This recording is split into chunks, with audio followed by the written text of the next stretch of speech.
Imagine you are holding a clay tablet in your hands. It is cracked along the edges, dark with the color of thousands of years of dust and burial. The writing on it is pressed in small wedge-shaped marks.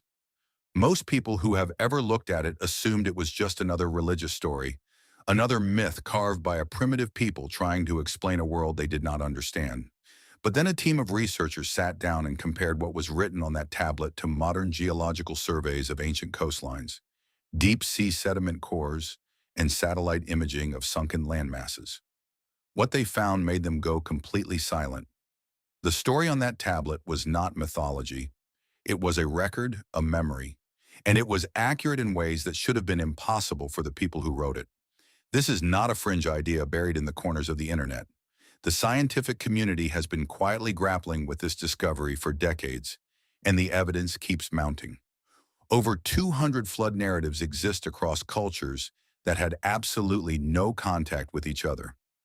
200 separate civilizations on every inhabited continent are all describing the same catastrophic event with the same specific details. The same rising waters, the same darkness, the same desperate attempt to preserve life, and the same landing on a mountain or high ground when the water finally receded. What are the odds that 200 separate cultures separated by thousands of miles of ocean and thousands of years of time all invented the same story independently? Mathematically, statistically, and logically, the answer is that they did not. Something happened, something so catastrophic and world-altering that every culture on Earth tried to preserve the memory of it. The most remarkable part is not that they remembered it, it is how accurately they remembered it. Today we are going to go through 10 of those ancient texts one by one. We are going to look at what they describe in specific detail, and then we are going to look at what modern geology, archaeology, climatology, and genetic science have found about the same time period. Because in almost every case, the ancient writers knew things they could not possibly have known unless they were there. Top 1. The Epic of Gilgamesh. The first text is the oldest written flood account on Earth, and it predates the Bible by over 1,000 years. It is called the Epic of Gilgamesh, and it was pressed into clay tablets in ancient Mesopotamia around 2100 BC, though the events it describes are believed to be far older. The story centers on a man named Utnapishtim, who was warned by a god that a catastrophic flood was coming. He is given specific instructions to build a large vessel, seal it, load it with family and animals, and wait out the destruction. The flood lasts 7 days and 7 nights. He releases a dove to test whether dry land has appeared. The dove returns. He waits. He releases it again. This time it does not come back. He opens the vessel and finds himself on a mountaintop. What makes this scientifically compelling is a single detail buried in the account that most people overlook. The text describes the waters coming not only from the sky, but from below the earth. The fountains of the deep burst open, with water rising from underground. That is not a poetic flourish. That is a geological description of what happens during a catastrophic glacial lake outburst flood, which is exactly the kind of event geologists have now documented occurring at the end of the last ice age between roughly 10,000 and 8,000 years ago, when massive glacial dams collapsed. They did not just release surface water, they triggered subterranean pressure releases that caused water to erupt from the ground in ways that would have looked to anyone watching like the earth itself was breaking open. It is one of the most photographed artifacts in human history. Seeing the actual cuneiform writing pressed into that ancient clay makes the claim feel exactly what it is: real, physical, and impossible to dismiss. The tablet was discovered in the ruins of Nineveh in the 1850s and translated by George Smith, who reportedly ran through the halls of the British Museum shouting when he realized what it said, because he recognized immediately that the story on that tablet matched almost word for word the story of Noah's Ark. This tablet was 1,000 years older. What he did not know, and what we now understand, is that both accounts may be drawing from the same much older oral tradition, a memory so important that multiple cultures preserved it separately, each adding their own cultural framing, but keeping the core details intact. Top 2. The Shatapatha Brahmana. The second text takes us to ancient India and is called the Shatapatha Brahmana. It is one of the oldest Sanskrit prose texts in existence, dating to around 700 BC, though drawing from oral traditions far older. In this account, a figure named Manu is approached by a small fish who warns him that a great flood is coming. The fish, later revealed to be the god Vishnu in disguise, instructs Manu to build a boat. The fish grows larger and larger as the years pass, eventually becoming enormous. On the day the flood arrives, Manu ties his boat to the fish's horn and is pulled through the rising waters to safety on a northern mountain. What makes this scientifically interesting is the staging of the flood as described in the text. It does not come all at once. It rises slowly at first, then catastrophically. That specific pattern of gradual onset followed by sudden, overwhelming inundation is exactly what geologists have documented in the flooding of the Black Sea Basin around 7,500 years ago. Scientific research has shown that what is now the Black Sea was once a freshwater lake sitting well below sea level. As Mediterranean waters rose following the end of the last ice age, a natural land barrier at what is now the Bosphorus eventually gave way. The result was a catastrophic inflow of salt water that flooded an enormous freshwater basin almost overnight in geological terms. The people living on those fertile shores had no warning. They ran, and the ones who survived carried the memory with them. Top 3. The Eridu Genesis. The third text is the Eridu Genesis, a Sumerian account that is even older than Gilgamesh in its origin, preserved on a single fragmentary tablet dated to around 1600 BC, though believed to record a story far more ancient. In it, a king named Ziusudra is warned by the god Enki of a decision by the gods to destroy humanity through a great flood. The text is damaged and incomplete, but the surviving fragments describe the flood in terms that are geologically specific. The wind attacks with force. The storms come all at once. The text uses language that climatologists and atmospheric scientists have used to describe what rapid deglaciation at the end of the Younger Dryas period would have looked and felt like from the ground. The Younger Dryas was a rapid return to Ice Age conditions that ended around 9700 BC in a warming event so fast it has shocked modern climate scientists who study it. In some regions, temperatures rose by 10 degrees in less than a decade. The atmospheric and oceanic disruption that followed would have produced exactly the kind of simultaneous, catastrophic weather events that Sumerian scribes recorded as the gods attacking all at once. Top 4. The Popol Vuh. The fourth text brings us to the other side of the world entirely, to the Mayan sacred creation document known as the Popol Vuh. Written down in the 16th century from oral traditions that stretch back thousands of years, the Popol Vuh describes a flood sent by the gods to destroy an earlier race of wooden humans who had displeased them. The survivors of this flood describe the sky coming down, darkness covering everything, and a resin-like substance falling from above. Modern volcanology has a name for this. When a major volcanic eruption occurs, it ejects sulfur dioxide and ash into the stratosphere. The ash mixes with water vapor and descends as acidic precipitation that feels and looks sticky, almost resinous on surfaces. The darkness they describe is consistent with a volcanic winter caused by stratospheric aerosol loading blocking sunlight for weeks or months at a time. The Mayan ancestors were not speaking in metaphor. They were describing what they saw falling from the sky during a catastrophic volcanic event tied to the same global climate upheaval that is now being studied through ice cores and sediment deposits around the world. Top 5. The Orinda Book. The fifth text is one that most people in the Western world have never heard of, and that obscurity is part of what makes it so compelling. It is called the Orinda Book, a manuscript of disputed origin but fascinating content purporting to preserve ancient Frisian records from Northern Europe. It describes the flooding and sinking of a land called Ottland in what is now the North Sea, placing the event around 2200 BC. For a long time, this text was dismissed entirely. Then modern bathymetric mapping of the North Sea floor revealed something that changed the conversation permanently. Beneath the shallow waters of the North Sea lies Doggerland, a real landmass that once connected Britain to continental Europe. At the height of the last ice age, this was fertile inhabited territory. As the ice sheets melted and sea levels rose, Doggerland was gradually submerged. The final catastrophic inundation event, believed to have been triggered by a massive underwater landslide off the coast of Norway, called the Storega Slide, around 800 years ago, would have sent a wall of water across the remaining Doggerland plains, destroying any settlements and driving survivors inland. Archaeological evidence of human habitation has been recovered from the North Sea floor. Fishing trawlers have pulled up ancient tools, animal bones, and human remains from areas that are now 30 meters underwater. The people of Doggerland were real. The flood that took their homeland was real, and somewhere in the oral traditions of Northern European cultures, the memory of it survived long enough to be written down.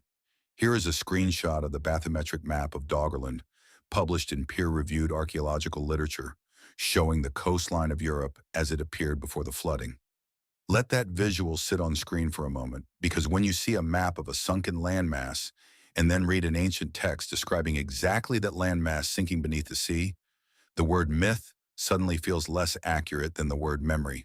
Top 6. The Book of Enoch. The sixth text is one that was removed from the official biblical canon, and that decision has fascinated scholars ever since. It is called the Book of Enoch, an ancient Hebrew text that survives most completely in the Ethiopian Orthodox tradition, where it was never removed and is still considered sacred scripture. The Book of Enoch describes a period before the flood in extraordinary atmospheric and geological detail. It describes windows of the sky opening and the deep below the earth responding simultaneously. It describes a period of total darkness following the flood that lasted for an extended time. It describes the earth itself shaking and changing shape. Each of these details has a corresponding scientific explanation, rooted in what geologists now understand about the end of the last ice age. The dual-source flooding, water from sky and ground simultaneously, corresponds to glacial outburst events.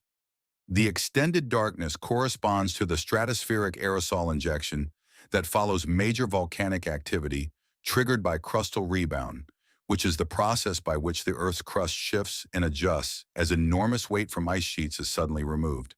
When you take off billions of tons of ice from a continental landmass relatively quickly, the crust bounces back upward, a process called isostatic rebound.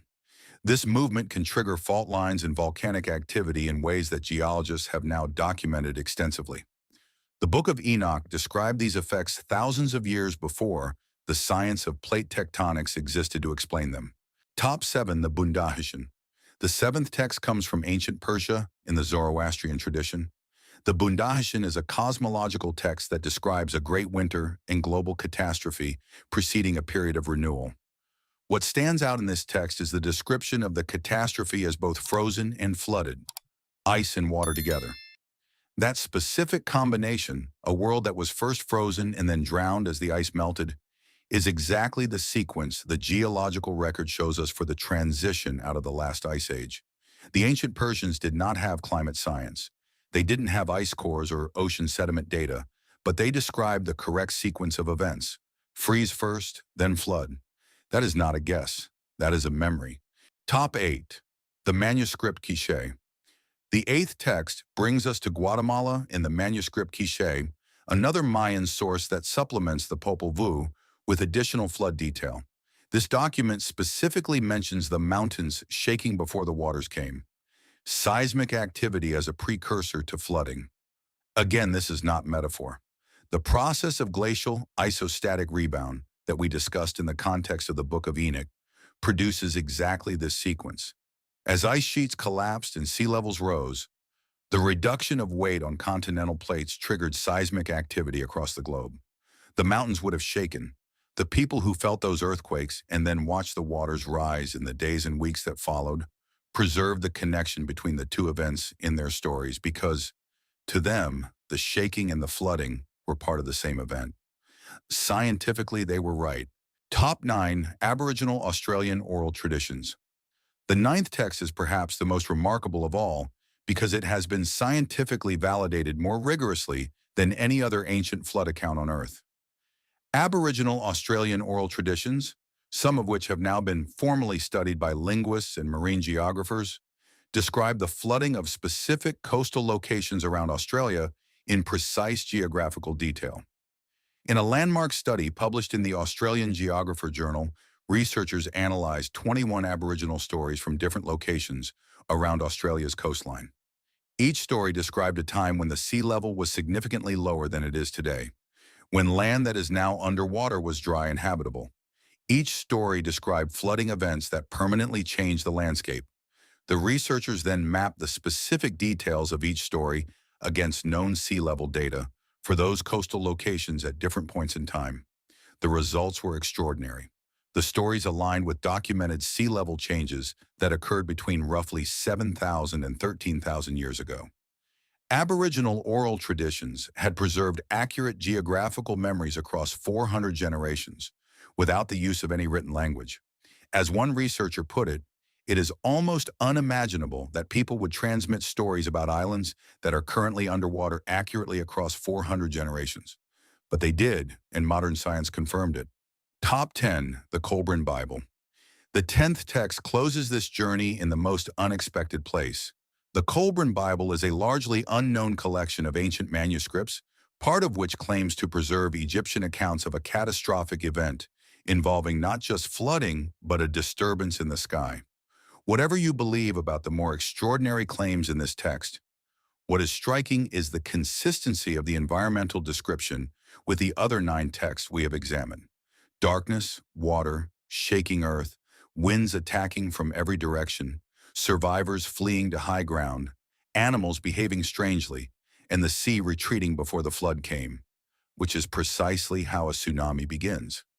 The text describes survivors looking back at a coastland they would never see again, people writing down the worst thing their civilization had ever experienced, hoping that whoever came after them would understand what had happened and why the world they inherited was so different from the world their grandparents had described.